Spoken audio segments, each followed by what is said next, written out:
दोस्तों स्वागत है आपका बिहार न्यूज में। दोस्तों मैं हूं फिरदौस गनी और आप देख रहे हैं केडीबी लाइव। दोस्तों आज हो चुका है 30 जून 2022। तो आज की बिहार की टॉप न्यूज़ लेकर आए हैं आपके लिए। दोस्तों वीडियो स्टार्ट करने से पहले आपसे एक रिक्वेस्ट है, अगर आप नए आए हैं इस चैनल पर तो फिर इस चैनल को सब्सक्राइब करके बेल आइकन को भी प्रेस कर दीजिए और साथ में वीडियो को लाइक कर दीजिए, अपने दोस्तों के साथ शेयर भी कीजिए। तो चलिए दोस्तों स्टार्ट करते हैं आज की पूरे बिहार की टॉप न्यूज़। दोस्तों आज बिहार न्यूज में सबसे पहले बात करते हैं कि बिहार की सियासत से बड़ी खबर सामने आ रही है। खबर यह है कि एमआईएम के 4 विधायक आरजेडी में शामिल हो गए हैं। आपको बता दें कि 2020 के विधानसभा चुनाव में एमआईएम ने बिहार में 5 विधानसभा सीटें जीती थी, जिसमें से 4 विधायकों ने आज पाला बदलते हुए आरजेडी में शामिल हो गए हैं। जिनमें से 22 से विधायक सैयद रुकनुद्दीन अहमद, जोकीहाट विधानसभा से विधायक शाहनवाज आलम, कोचाधामन से विधायक मोहम्मद इजहार अशफी, बहादुरगंज से विधायक मोहम्मद अंजार नईमी। आपको बता दें कि बिहार विधानसभा में ओबीसी की पार्टी के 5 विधायकों में से 4 विधायकों के आरजेडी में शामिल होने के बाद अब एआईएमआईएम के पास बिहार में मात्र एक ही विधायक बचे हैं, वो भी बिहार प्रदेश अध्यक्ष। जहां अमर विधानसभा सीट से विधायक अख्तरुल ईमान अभी भी पार्टी के साथ खड़े हैं। 4 विधायक शामिल होने के बाद अब आरजेडी बिहार विधानसभा में बड़ी पार्टी बन गई है, सबसे बड़ी पार्टी बन गई है। दोस्तों बात करते हैं कि मोबाइल हमारे जीवन का महत्वपूर्ण हिस्सा बन चुका है, लेकिन कहते हैं ना कि हर सिक्के के 2 पहलू होते हैं, इसलिए मोबाइल के पॉजिटिव के साथ साथ नेगेटिव भी असर है। जी हाँ, जिसमें से सबसे ज़्यादा चिंताजनक बच्चों में मोबाइल का बढ़ता इस्तेमाल है। जहाँ स्मार्टफोन का अत्यधिक इस्तेमाल करने से बच्चों के कच्चे स्वास्थ्य पर काफ़ी नकारात्मक प्रभाव पड़ता है। जहाँ अगर आपका बच्चा भी मोबाइल चलाता है तो फिर उसे कई दिक्कतों का सामना करना पड़ सकता है। जी हाँ, अगर आपके घर में भी बच्चे हैं और मोबाइल फोन का इस्तेमाल करते हैं तो फिर ये खबर आपके लिए है। आपको बता दो कि शरीर पर स्मार्टफोन का नकारात्मक प्रभाव बच्चों की फिजिकल हेल्थ पर मोबाइल का असर व्यापक पैमाने पर देखने को मिल रहा है। जब बच्चे अपना अधिकतर समय स्मार्टफोन पर गेम खेलते बिताते हैं, जिसके कारण उनकी फिजिकल एक्टिविटी ना के बराबर हो जाती है। इस मुख्य कारण से बच्चों में कई प्रकार की शारीरिक समस्याएं देखने को मिल रही है, जिसमें से है कि बच्चों में वजन बढ़ना या फिर मोटापे की समस्या, बच्चों की नज़र कमजोर होना आदि।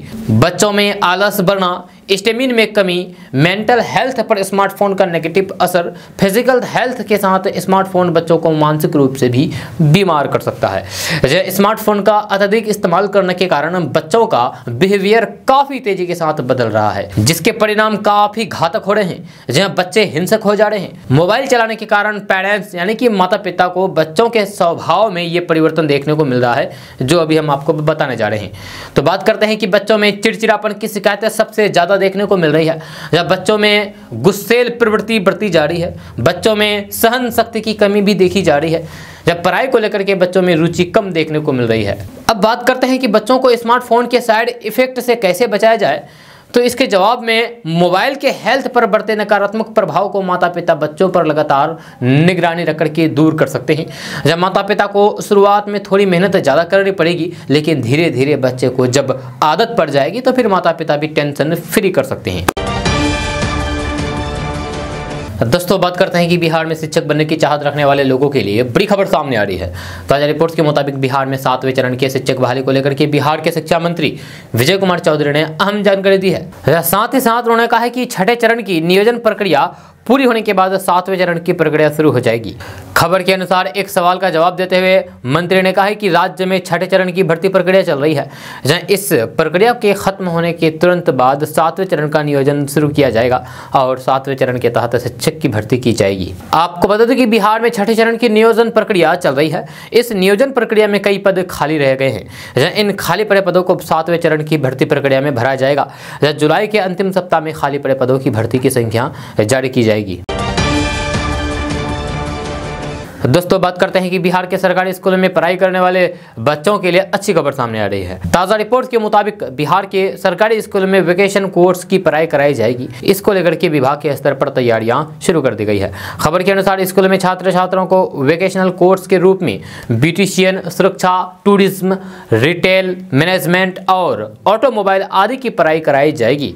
जहाँ इन्हें कार बाइक बनाने की ट्रेनिंग भी दी जाएगी। एक कोर्स में 25 छात्रों का नामांकन किया जाएगा। आपको बता दें कि बिहार के सरकारी स्कूलों में 9वीं और 10वीं में ये एक ऐच्छिक विषय होगा, जबकि 11वीं और 12वीं में इसे अनिवार्य कर दिया जाएगा। इसको लेकर के माध्यमिक शिक्षा निदेशक ने 33 जिलों के शिक्षा पदाधिकारी को पत्र भेज दिया है।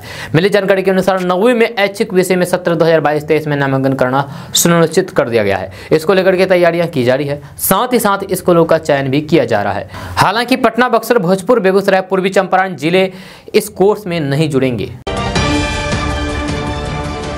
दोस्तों, अब बात करते हैं कि बिहार में रहने वाले लोगों के लिए राजधानी पटना से अच्छी खबर सामने आ रही है। ताजा रिपोर्ट्स के मुताबिक बिहार में पहली बार सुरंग वाली 4 लेन एक्सप्रेस वे सड़क का निर्माण होने जा रहा है। इसको लेकर के तैयारियां शुरू कर दी गई है। खबर के अनुसार Varanasi to Kolkata expressway के बिहार वाले अलाइनमेंट में 5 किलोमीटर सुरंग यानी कि टनल वाली सड़क का निर्माण किया जाएगा।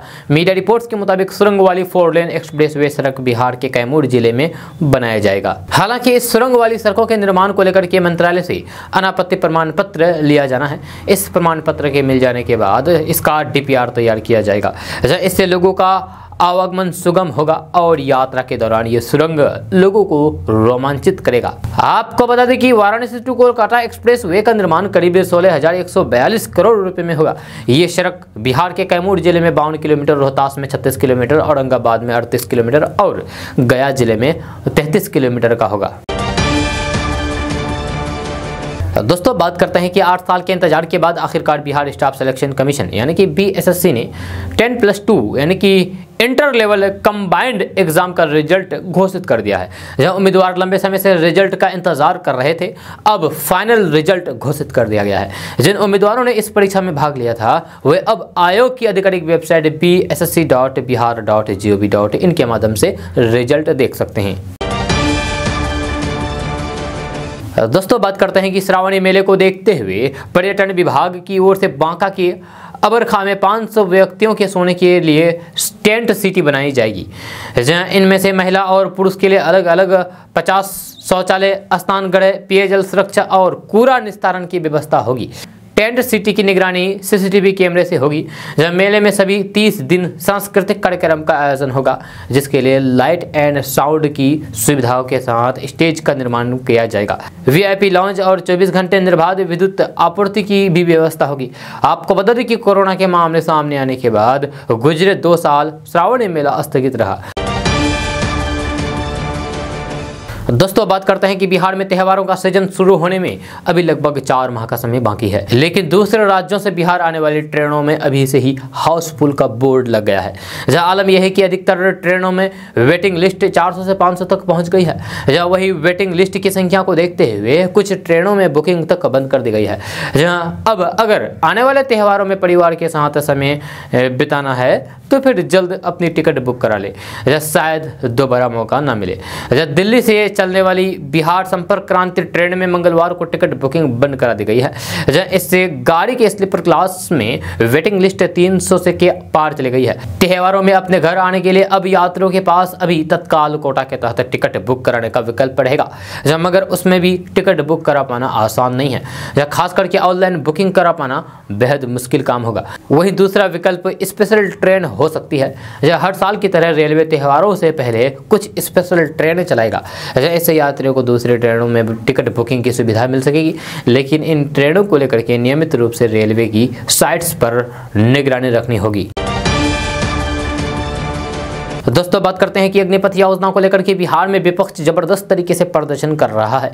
ऐसा लग रहा है कि RJD और JDU एक साथ हैं, क्योंकि तेजस्वी यादव के ऐलान के बाद BJP के अलावा कोई भी मंत्री विधायक सदन में नहीं पहुंचा। इधर सुशील कुमार मोदी ने ट्वीट करते हुए कहा कि वायुसेना में अग्निवीर बनने के लिए 56,000 से अधिक युवा अपना आवेदन रजिस्टर करा चुके हैं, जबकि अंतिम तारीख 5 जुलाई आने में अभी 7 दिन बाकी है। सुशील कुमार मोदी ने कहा है कि इतनी बड़ी संख्या में आवेदन करके युवाओं ने साफ संकेत दे दिया है कि अलग अलग सुरक्षा बलों में अग्निवीरों को आरक्षण, प्राथमिकता और उम्र सीमा में छूट जैसे कई मुद्दों पर सरकार तथा तीनों सेनाओं के आश्वासनों में अनेक भ्रांतियां दूर हो गई है। अब युवाओं को किसी भी बहकावे में आए बिना अधिक से अधिक संख्या में अग्निवीरों बनने के अवसर का लाभ उठाना चाहिए। इधर सुशील कुमार मोदी के ट्वीट से पहले ही 56,000 आवेदन करने वालों को लेकर के विपक्ष ने भी हमला बोला है। जब मंगलवार को बिहार विधानसभा के मानसून सत्र के तीसरे दिन लेफ्ट आरजेडी कांग्रेस के विधायकों ने अलग अलग प्रदर्शन किया। जहां CPI-ML विधायक दल के नेता महबूब आलम ने कहा है कि सदन में अग्निपथ योजना पर चर्चा हो। जो भर्ती अग्निपथ योजना के तहत शुरू हुई है उसमें कोई भी छात्र नहीं है, जब वे सब BJP RSS के कार्यकर्ता है। जब कुछ छात्र हो सकते हैं लेकिन अधिकतर BJP RSS के कार्यकर्ता हैं। इससे यह भी साबित हो रहा है कि BJP RSS के कार्यकर्ता बेरोजगार हैं, इसलिए इस योजना से सेना में जा रहे हैं। दोस्तों बात करते हैं कि बिहार के गया जिले में एक ऐसा स्कूल है जहां बच्चों के साथ साथ विद्यालय के शिक्षक भी ड्रेस पहनते हैं। यहाँ ड्रेस कोड का अनुपालन किया जा रहा है। बच्चों और फिर शिक्षकों में समान दृष्टिकोण रखने के लिए ड्रेस कोड का नियम अपनाया गया है। जहाँ बांके बाजार के उत्क्रमित मध्य विद्यालय मोनिया और मध्य विद्यालय नवाडीह में ड्रेस कोड शुरू किया गया है। स्कूल के बच्चे और शिक्षकों में आपसी समन्वय स्थापित करके समानता के भाव विकसित करने के उद्देश्य से ये पहल शुरू की गई है। पूर्व में बिहार सरकार ने आदेश जारी किया था कि सरकारी विद्यालय के शिक्षक भी ड्रेस कोड में रहें। उसी को यहाँ के विद्यालय ने अमली जामा पहनाने का काम किया है। दोस्तों बात करते हैं कि बिहार के अलग अलग जिलों में मंगलवार को हुई बारिश के दौरान वज्रपात के कारण 16 लोगों की जान चली गई। इधर मुख्यमंत्री नीतीश कुमार ने 16 व्यक्तियों की जान जाने पर शोक प्रकट करते हुए मृतक के परिजनों को 4-4 लाख करोड़ रुपए अनुग्रह अनुदान राशि देने की घोषणा की है। आपदा प्रबंधन विभाग के मुताबिक मंगलवार को बिहार के अनेक क्षेत्रों में हुई बारिश और फिर वज्रपात के कारण 16 लोगों की जान गई है। सबसे अधिक पूर्वी चंपारण में 4 लोगों की जान गई है, जहाँ वज्रपात की चपेट में आने से।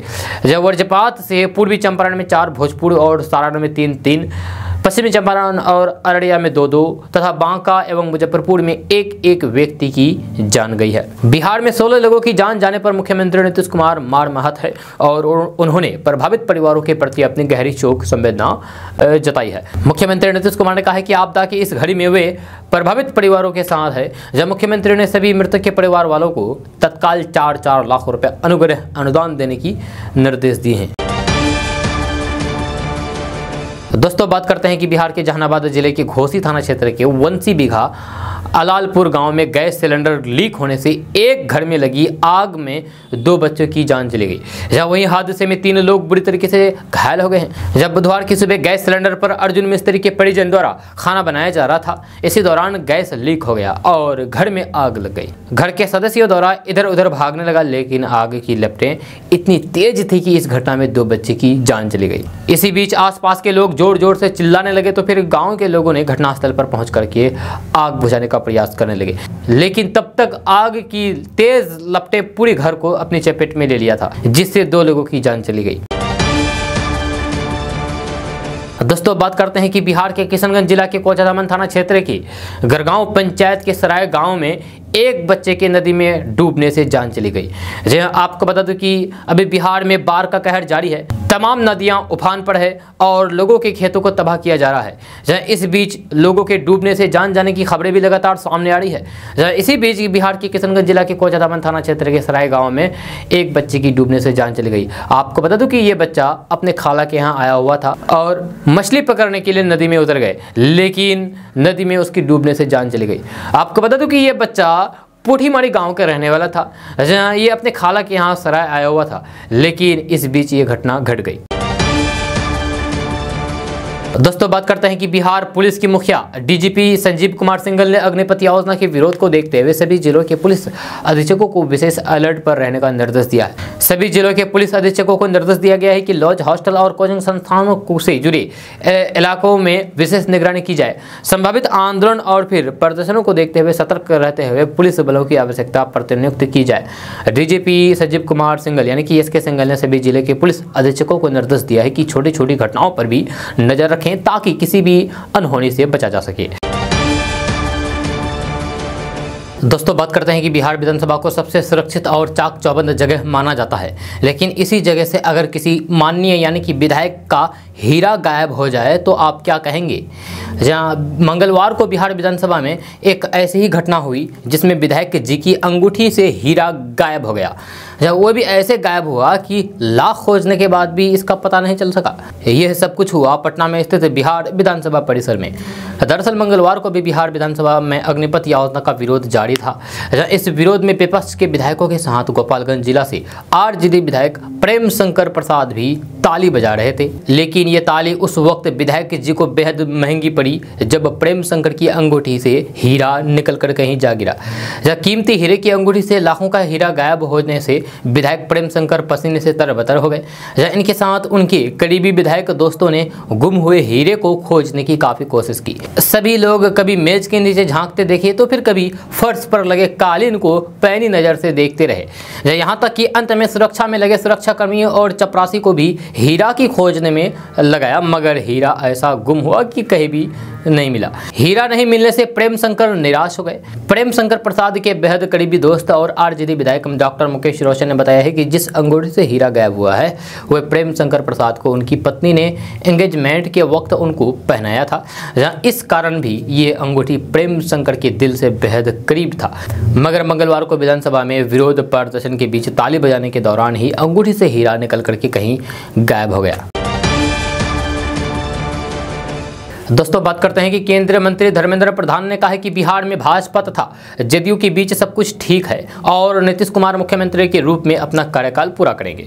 जहां केंद्रीय मंत्री धर्मेंद्र प्रधान एनडीए की ओर से राष्ट्रपति पद की उम्मीदवार द्रौपदी मुर्मू के पक्ष में प्रचार के तहत मुख्यमंत्री से मुलाकात के बाद यहां पत्रकारों से बात कर रहे थे।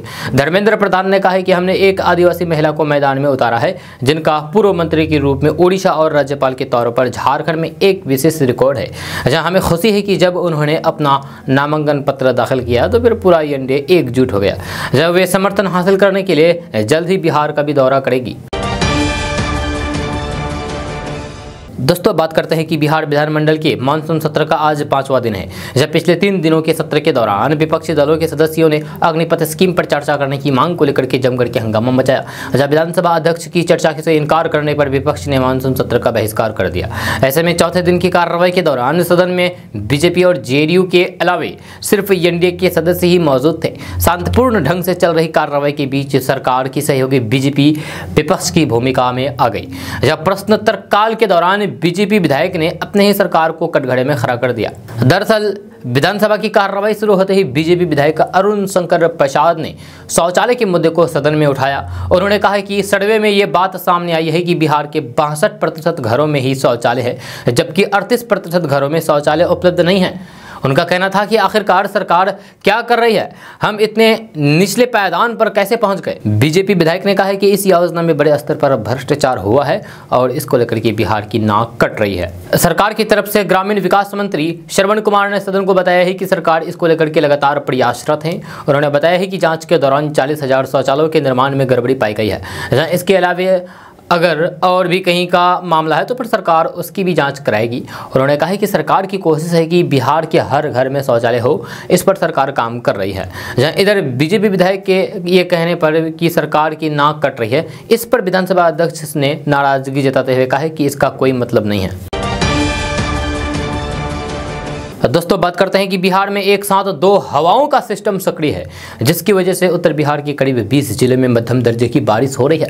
जब पटना में कई दिनों बाद तेज बारिश हुई, जब लोगों ने उमस भरी गर्मी से राहत तो जरूर महसूस की, लेकिन कई क्षेत्रों में जल जमाव की स्थिति उत्पन्न हो गई, जिससे लोगों को काफ़ी परेशानियों का सामना करना पड़ रहा है। जब बिहार के बड़े मेडिकल कॉलेजों में शुमार नालंदा मेडिकल कॉलेज अस्पताल की वार्ड में बारिश का पानी पहुंच गया है। थोड़ी देर झमाझम बारिश से जहां मौसम सुहाना हो गया है, वहीं राजधानी पटना की सड़कों पर बारिश का पानी जम गया। पटना सिटी के चौक शिकारपुर इलाके के सड़कों पर जल जमाव की स्थिति उत्पन्न हो गई, जब बारिश के पानी में चल रहे गाड़ी डूबते हुए नजर आए। नालंदा मेडिकल कॉलेज अस्पताल के सबसे निचले हिस्से में स्थित मेडिसिन विभाग के वार्ड में भी बारिश का पानी प्रवेश कर गया। जहां अस्पताल में पानी के जल जमाव के कारण मरीजों, परिजनों, डॉक्टरों और स्वास्थ्य कर्मियों को परेशानी का सामना करना पड़ रहा है। सफाई कर्मी वार्ड से पानी निकालने में जुटे हुए हैं, लेकिन पानी को अस्पताल से निकालने के लिए वैकल्पिक व्यवस्था के तहत डीजल चालित मोटर लगाए गए हैं, जब पानी निकालने के लिए छोटे पंप की व्यवस्था की गई है। दोस्तों क्या बिहार में कोरोना की 4थी लहर आ गई है, ये सवाल है। दरअसल इस तरह की सवाल इसलिए उठने लगी है क्योंकि कल बिहार में एक बार फिर से कोरोना विस्फोट की खबरें सामने आई। कल 24 घंटे में 211 लोग कोरोना पॉजिटिव पाए गए हैं। इसमें सबसे ज्यादा पटना में 124 लोग कोरोना संक्रमित पाए गए हैं। वहीं मुजफ्फरपुर में 13, भागलपुर में 10, बांका में 8, दरभंगा में 5, मुंगेर में कोविड-19 के 6 मरीज पाए गए हैं। वहीं अरवल, गया, कैमूर, कटिहार, नालंदा, पूर्णिया, समस्तीपुर, सारण, शिवहर, सिवान, सुपौल में 1-1, पूर्वी चंपारण, जहानाबाद, किशनगंज में 2-2 और सहरसा में 3 लोग कोरोना से संक्रमित पाए गए हैं। इनमें दूसरे राज्यों से आए 9 लोग कोरोना पॉजिटिव पाए गए हैं। अब बिहार में कोरोना संक्रमित मरीजों की संख्या बढ़कर हो गई है 885, जब वहीं पटना में एक्टिव मरीजों की संख्या 534 हो गई है। आपको बता दें कि पटना में स्थित बेउर जेल में 31 कैदी भी कोरोना की चपेट में आ गए हैं। इसके अलावा मंगलवार को 2 लोगों की इलाज के दौरान जान चली गई। दोस्तों, आपने देश भर में कई गांव देखे होंगे जिसकी कुछ न कुछ विशेष खासियत होगी। आज हम बिहार के एक ऐसे गांव के बारे में बताने जा रहे हैं जहां के लोग अपने घरों की छतों पर विशेष आकृति बनाने को लेकर के बेहद खास है। इससे घर की पहचान दूर से ही कर पाना संभव हो जाता है। ये खास गांव बिहार के कटिहार जिले के कुर्सेला प्रखंड में है। इस गाँव का नाम बल्थी महेशपुर है। ग्रामीण अपने घरों को अलग पहचान देने के लिए इतने शौकीन है कि छत पर सीमेंट से कुछ न कुछ विशेष आकृति बनवाते हैं ताकि उनके मकान को लोग आसानी से पहचान ले। इस गांव की चर्चा आसपास के इलाकों में भी खूब होती है, इसीलिए सोचे कि आपको भी केडीबी लैब के माध्यम से बता दिया जाए। जब कहते हैं कि शौक बड़ी चीज़ होती है और यही शौक यदि जुनून बन जाए तो फिर वह अलग पहचान दे देता है। जब बिहार के कटिहार जिले के कुर्सेला थाना क्षेत्र के बल्थी महेशपुर गाँव के कुछ लोगों के बेहद ही खास शौक की वजह से ये इलाका पूरे बिहार में खास पहचान रखता है। वैसे तो गांव और शहरों के लोग अपनी घरों के छतों पर कई तरह की आकर्षक आकृति बनवाते हैं, लेकिन NH 31 से सटे इस इलाके में कई लोगों द्वारा छत पर आकर्षक मॉडल बनाने के कारण इसकी अलग पहचान बन गई है। जब लोग कहते हैं कि यहाँ के लोगों की पहचान उनके घर के छत से होने लगती है।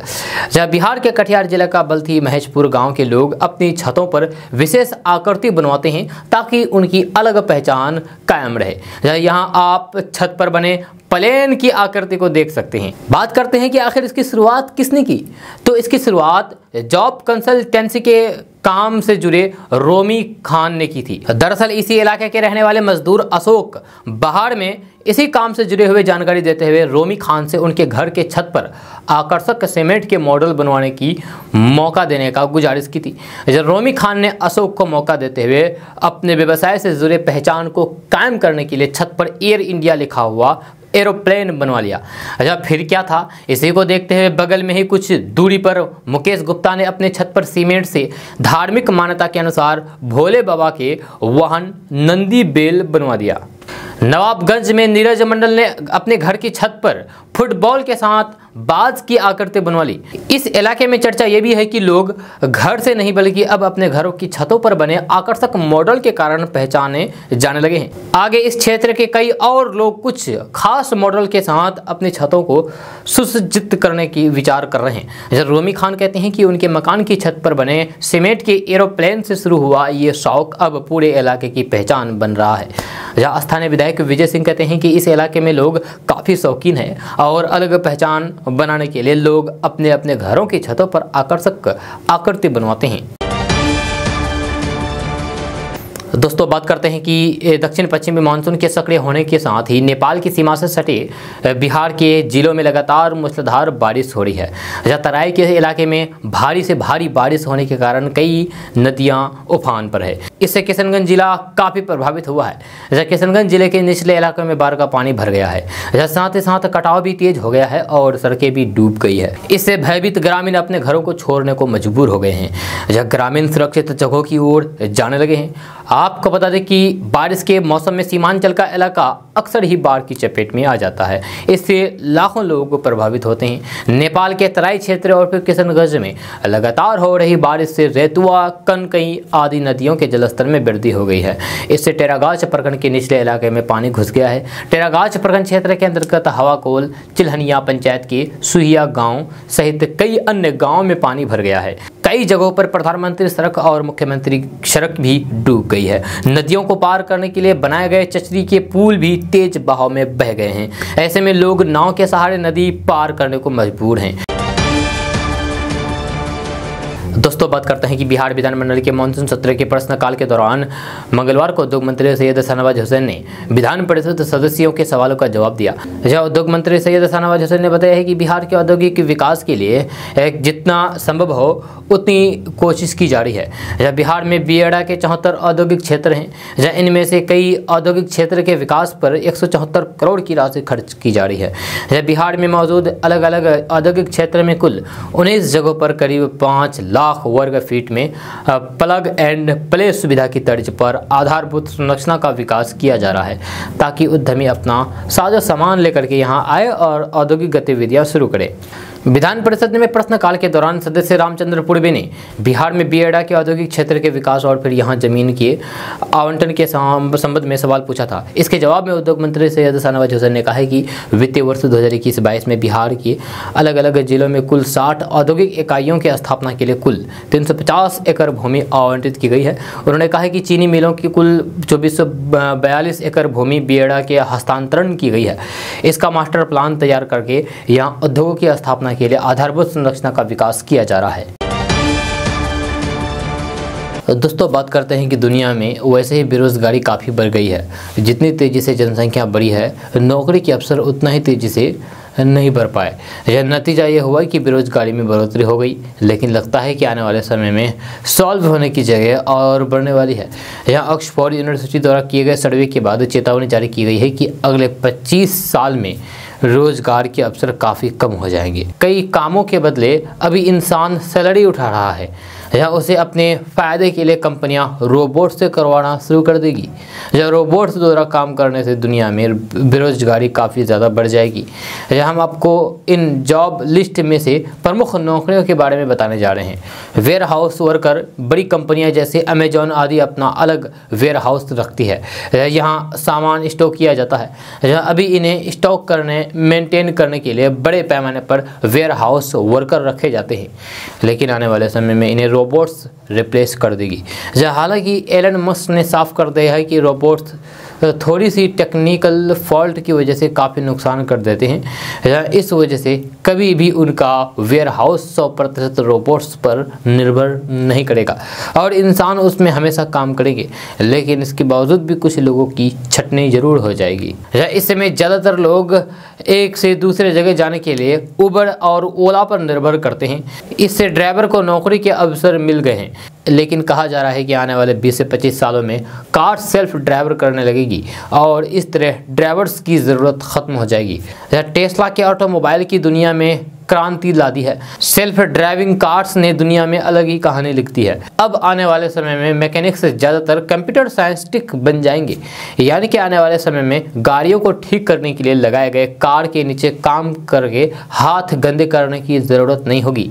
इंसान सिर्फ कंप्यूटर सिस्टम के जरिए ही कार ठीक कर सकेंगे। जापान में अभी से ज़्यादातर होटल में ऑर्डर लेने और फिर डिलीवर करने का काम रोबोट्स करते हैं। इसके साथ ही अमेरिका भी अब इस दिशा में आगे बढ़ चुका है। 2025 तक दुनिया के ज़्यादातर फूड आउटलेट रोबोट्स द्वारा ही चलाए जाने लगेंगे। इस समय ज़्यादातर बैंक्स और दुकानों में कैश काउंटर पर इंसान नजर आते हैं, लेकिन जल्द ही इसे रोबोट से रिप्लेस कर दिया जाएगा। कैश गिनने के लिए इंसान का इस्तेमाल कई बार गलतियां करवा देता है। रोबोट्स इन मिस्टेक के चांसेस को कम कर देंगे। तो दोस्तों बात करते हैं कि अगर आप अभी भी घर से थैला नहीं लेकर बाजार सब्जी आदि खरीदने के लिए जाते हैं तो फिर आज सतर्क हो जाएं। 1 जुलाई से एकल उपयोग पॉलिथीन सहित सभी प्लास्टिक वस्तुओं पर रोक लग रही है। ऐसे में आपको न केवल बाजार से निराश वापस लौटना पड़ सकता है, बल्कि जुर्माना भी लग सकता है। एकल उपयोग वाले प्लास्टिक वस्तुओं के अवैध निर्माण, आयात, भंडार, वितरण, बिक्री और उपयोग पर रोक लगाने के लिए एक और राष्ट्रीय एवं राज्य स्तर पर नियंत्रण कक्ष स्थापित किए जा रहे हैं। तो दूसरी ओर इस पर कड़ाई पूर्वक प्रतिबंध लगाने के लिए जिला स्तर पर भी लगातार छापेमारी की जाएगी। शासन प्रशासन जन भागीदारी से इस जानलेवा प्लास्टिक को प्रतिबंधित करने के लिए रणनीति तय कर चुकी है। केंद्रीय ग्रामीण विकास और पंचायती राज मंत्री गिरिराज सिंह ने बताया है कि भारत सरकार ने नवाचार को बढ़ावा देने के लिए तथा पूरे देश में त्वरित पहुंच और विकल्पों की उपलब्धता के लिए इकोसिस्टम प्रदान करने के उद्देश्य से ये कदम उठाए हैं। इससे शुरू होने वाला नया स्टार्टअप आजीविका को भी मजबूत करेगा। प्रधानमंत्री नरेंद्र मोदी द्वारा सिंगल यूज प्लास्टिक उपयोग वाली प्लास्टिक वस्तुओं को समाप्त करने के लिए किए गए आह्वान के अनुसार आज़ादी का अमृत महोत्सव की भावनाओं को आगे बढ़ाते हुए कूड़े एवं प्लास्टिक कचरे से होने वाले प्रदूषण को रोकने के लिए ये निर्णायक कदम उठाया गया है। आपको बता दूं कि 1 जुलाई से देश भर में कम उपयोगिता और फिर प्रदूषण क्षमता अधिक वाले चिन्हित एकल उपयोग वाली प्लास्टिक वस्तुओं के निर्माण, आयात, भंडार, वितरण, बिक्री और उपयोग पर प्रतिबंध लगाया जा रहा है। एकल उपयोग वाली प्लास्टिक वस्तुओं के कारण होने वाले प्रदूषण को दूर करने के लिए सभी देशों के लिए एक महत्वपूर्ण पर्यावरणीय चुनौती बन गई है। समुद्री पर्यावरण सहित स्थलीय और जलीय इकोसिस्टम पर एकल उपयोग वाली प्लास्टिक वस्तुओं के प्रतिकूल प्रभाव को वैश्विक स्तर पर पहचाना गया है। इसी को देखते हुए भारत सरकार ने सिंगल यूज प्लास्टिक के उत्पन्न कचरे से होने वाले प्रदूषण को कम करने के लिए ये ठोस कदम उठाए हैं। दोस्तों बात करते हैं कि दक्षिण पश्चिमी मानसून उत्तर के अलावा दक्षिण बिहार में सक्रिय हो गया है। बुधवार की सुबह बक्सर, भोजपुर और पटना जिले में जोरदार बारिश हुई। इस बार मानसून के आगमन के बाद पहली बार इन इलाकों में तेज बारिश हुई। जब पूर्वी और पश्चिमी चंपारण में आज काफ़ी तेज बारिश की संभावना है, जहाँ इसको लेकर के अलर्ट जारी कर दिया है। वहीं गोपालगंज, शिवहर, सीतामढ़ी, मधुबनी एवं मुजफ्फरपुर में भारी वर्षा को लेकर के अलर्ट जारी किया है। जहाँ वहीं पटना समेत बिहार के 23 जिलों में गरज तर्ज के साथ हल्की सी वर्षा का पूर्वानुमान बताया गया है।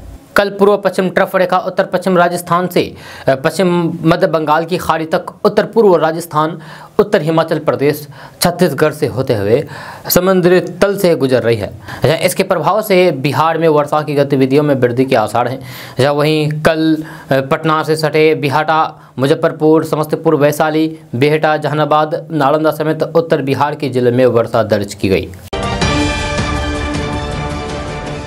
दोस्तों बात करते हैं कि लालू प्रसाद के बड़े बेटे तेज प्रताप और उनकी बड़ी बहू ऐश्वर्या राय के बीच लगभग टूट चुके रिश्ते में लगभग 2.5 साल बाद नई उम्मीद नजर आई है कि दोनों एक परिवार के साथ हो सकते हैं। बीते मंगलवार को पटना हाईकोर्ट में दोनों के बीच तलाक पर अंतिम फैसले से पहले दोनों पति पत्नी के बीच अंतिम काउंसलिंग कराई गई, जहां लंबे समय बाद ऐश्वर्या ने कहा कि उन्हें अपने पति और ससुराल के लोगों से कोई परेशानी नहीं है और वह अपने ससुराल में रहने के लिए तैयार है। हालांकि इस दौरान तेज प्रताप यादव ने साफ कर दिया है कि वे अब कोई समझौता नहीं करना चाहते हैं और ना दोबारा इस रिश्ते को आगे बढ़ाने को लेकर के इच्छुक है। आपको बता दूं कि तेज प्रताप यादव ने ही कोर्ट में तलाक के लिए अर्जी लगाई थी। इसके बाद ऐश्वर्या राय ने हाई कोर्ट में उनकी संपत्ति और फिर आय का सही आकलन करने का आग्रह किया था। जानकारी के अनुसार कोर्ट के अंदर ऐश्वर्या ने तेज प्रताप के साथ रहने पर हामी भर दी है, यानी कि वह साथ छोड़ने को तैयार नहीं है। वहीं जब कोर्ट ने तेज प्रताप से इस बारे में पूछा तो फिर उन्होंने सीधे मना कर दिया। इसके बाद दोनों पक्षों के वकीलों की एक कमेटी बनाई गई, जहां जो 2 सप्ताह के अंदर कोर्ट में अपनी रिपोर्ट देगी। अब इस रिश्ते को बचाने के लिए दोनों के परिवार की मीटिंग बुलाई गई है। सीनियर वकील जगन्नाथ सिंह और गजेंद्र यादव ने बताया है कि कोर्ट ने ऐश्वर्या राय के वकील PN शाही और तेज प्रताप के वकील जगन्नाथ सिंह की कमेटी बनाई है, जो 2 सप्ताह के अंदर अपनी रिपोर्ट देगी। यह कोर्ट ने कहा है कि 4 जुलाई को पटना चिड़ियाघर के गेस्ट हाउस में दोनों के परिवार से बात करें और फिर वे क्या चाहते हैं ये भी जानें। दोस्तों बात करते हैं कि बिहार में यूँ तो सख्त शराबबंदी कानून लागू है, लेकिन बिहार में शराब पीने की घटनाएं लगातार सामने आती रहती है। राजधानी पटना से लेकर के दूर दराज के जिलों में शराबबंदी कानून का माहौल उड़ाने वाली घटनाएं अक्सर ही देखने को और फिर सुनने को मिलती रहती है। ऐसा ही एक मामला बिहार के कैमूर जिले में सामने आया है, जहाँ कैमूर जिले के एक गाँव में शराब, गांजा, चरस जैसे मादक पदार्थों को सरेआम बेचा जा रहा है। यह हालात ये है कि गाँव के बच्चे से लेकर के बूढ़े तक नशे की गिरफ्त में आ चुके हैं। शाम होते ही गाँव में शराबियों की महफिल जम जाती है, जहाँ इससे खास तौर पर महिलाओं का जीना दुभर हो जाता है। ग्रामीणों ने स्थानीय प्रशासन से अविलंब कार्रवाई करने की मांग की है ताकि गांव में अमन और शांति कायम की जा सके। जहाँ बिहार के कैमूर जिले में नशे का हब बने गांव का नाम सरियाव है। सख्त शराबबंदी कानून लागू होने के बावजूद भी यहाँ शरेआम नशाखोरी की जाती है। कैमूर की दुर्गावती प्रखंड के सरिया गाँव के ग्रामीणों ने गाँव में धड़ल्ले से बिक रही अवैध शराब, चरस और गांजे के खिलाफ मोर्चा खोल दिया है। ग्रामीणों ने धंधेबाजों की गिरफ्तारी के लिए सरकार और प्रशासन से कार्रवाई करने की गुहार लगाई है। दोस्तों बात करते हैं कि बिहार के इंजीनियरिंग कॉलेजों में शिक्षकों की भारी कमी है। जब बिहार सरकार ने आज विधानसभा में खुद इस बात को कबूल किया है। दरअसल विधानसभा के प्रश्नोत्तर काल में बीजेपी के विधायक नीतीश मिश्रा ने बिहार के इंजीनियरिंग कॉलेजों में फैकल्टी की कमी का मसला उठाया था। जहाँ उनके सवाल के जवाब में बिहार सरकार के विभागीय मंत्री सुमित कुमार सिंह ने इस बात को कबूल किया है कि बिहार के इंजीनियरिंग कॉलेज में फैकल्टी की कमी है। फिलहाल गेस्ट फैकल्टी के सहारे किसी तरीके के काम चलाया जा रहा है। मंत्री सुमित कुमार सिंह ने सदन में इस बात की जानकारी दी है कि शिक्षकों की कमी को लेकर के सरकार भी चिंतित है, लेकिन हम पूरी प्रक्रिया के साथ में शिक्षकों की नियुक्ति प्रक्रिया में जुटे हुए हैं। सरकार ने सदन में इस बात का आश्वासन दिया है कि इसी साल नवंबर महीने तक नियुक्ति प्रक्रिया पूरी कर ली जाएगी। दोस्तों बात करते हैं कि नेपाल में हो रही लगातार बारिश के कारण गंडक नदी का जलस्तर लगातार बढ़ता ही जा रहा है। ऐसे में बगहा में बाढ़ का खतरा बना हुआ है। सीमावर्ती नेपाल के अलग अलग इलाकों में सोमवार की रात मूसलाधार बारिश हुई। बुटवल और ज्योति नगर से बरसात का वीडियो भी सामने आया है। बारिश अगले 24 घंटे में गंडक नदी में अपना असर दिखाना शुरू कर देगी। जब वहीं वाल्मीकि नगर गंडक बैराज नियंत्रण कक्ष द्वारा नदी में 1,32,000 क्यूसेक का पानी छोड़ा गया। लिहाजा प्रशासन ने नदी किनारे बसे लोगों को बाढ़ की संभावना को लेकर के अलर्ट जारी कर दिया। जब मंगलवार की सुबह गंडक नदी के जलस्तर में एकाएक बढ़ोतरी देखने को मिली। जहां सीमावर्ती नेपाल के अलग अलग इलाकों में सोमवार की रात मूसलाधार बारिश हुई। फिलहाल नेपाल से होकर के बिहार सीमा में प्रवेश करने वाली नारायणी गंडक नदी का जलस्तर अचानक से बढ़ने लगा है। बारिश को देखते हुए जल संसाधन विभाग सतर्क हो गया है और नेपाल की बारिश पर नजर बनाए हुए हैं। जब भारी बारिश के कारण गंडक नदी के जलस्तर में भारी वृद्धि होने की संभावना है। जैसे जैसे नेपाल में बारिश होगी वैसे वैसे गंडक नदी का जलस्तर बढ़ता जाएगा।